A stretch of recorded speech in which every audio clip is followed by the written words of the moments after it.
So this week we are going to be working on glazing our pieces of clay. I'm going to show you the kiln that we will fire our clay. We're going to take that clay piece. I've let it dry for at least a week. Now I've put it in the kiln, and when it comes out of the kiln, it's going to be like this. It will be white and very hard and sturdy. This is called bisqueware.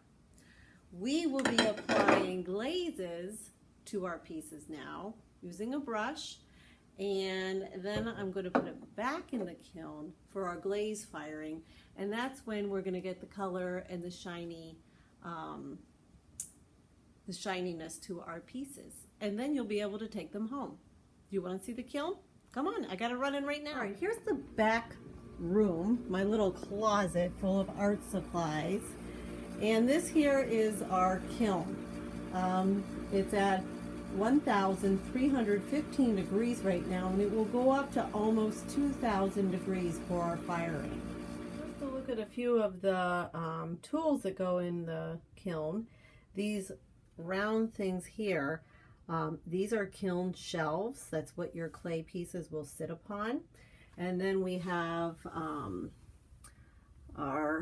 these hold the shelves up, these posts. And then we have these spiky things. These are called stilts. And when we are ready to put our glazed piece, we put this down on the shelf, and then we will put our bisqued piece on top. And this will make it so our piece, the glaze, doesn't glue itself to the shelf. It keeps it up and off the shelf and keeps the shelves clean and safe. Here's the inside of the kiln. All the bisqueware is now ready to be taken out. And we're going to place them in a box and get them delivered for glazing.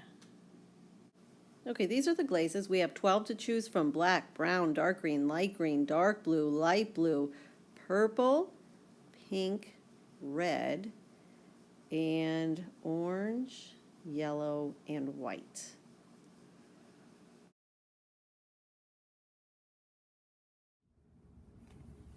Okay, here we go. We have our pieces out of the kiln. They are bisqued.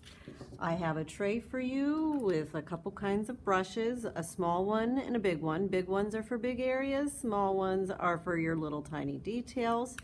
We have our glazes here. We have Mako Stroke and Coats. These are pretty much the colors that they will end up being, a little darker, but you can tell that this is actually yellow, pink, purple, red, orange, brown, black, white, dark blue, light blue, dark green, light green. And we have a container of water. What we're going to do is put 2 to 3 coats on your bird or any of your bisqueware. I have my owl here that the first graders did. I'm looking at my colors trying to think, oh, maybe I'll just go with a brown one. You're going to very carefully hold your piece in your hand. If you drop it, it could break. Kind of think about when you color, you do the edges first, go slowly. I have my brush loaded up with the glaze, and I'm going slowly around my areas. Anything like this, grab some glaze on your brush and kind of tap your brush into those cracks. You don't want to leave anything white on your bird unless you're using your white glaze. Try to keep the bottom clean. We don't need glaze down there. I will put these on stilts in the kiln so they won't stick, but easier if we don't glaze it. Now this glaze is going to dry very fast.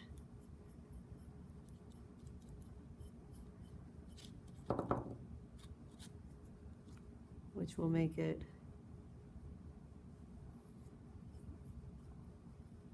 quicker so we don't have to wait. Make sure you get in your spots. You see how I keep rotating this around to make sure I got all my areas?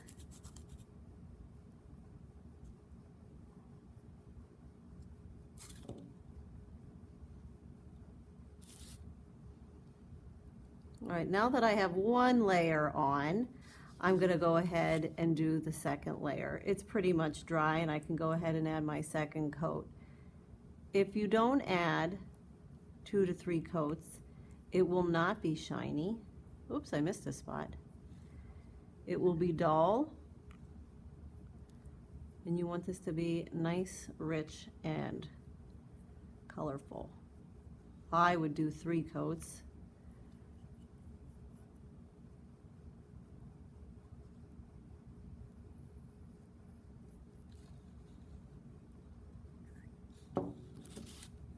I have a little tiny area here, so I can use my small brush to get in there. All right, when I'm ready to clean my brush, I bounce it on the bottom of my water.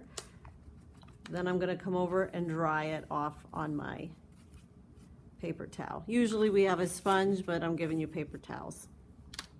And then I can move to the next color.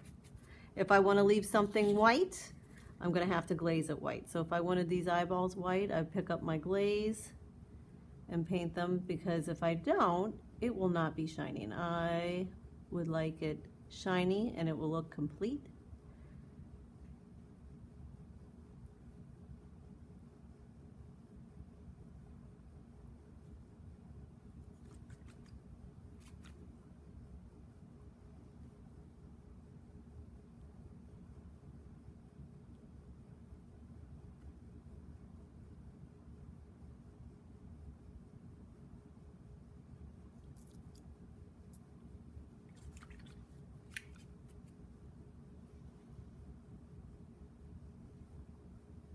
Be very careful to try not to get different colors into the glazes, because that will mix up the color and could turn them brown.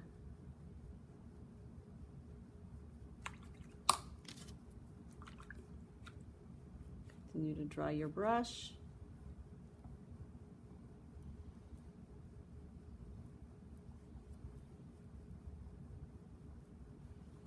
All right, when you think you're done, you're going to go ahead and do an examination and make sure you got all your areas and that you have 3 coats. Now, I will continue to paint, but I would like you to get started.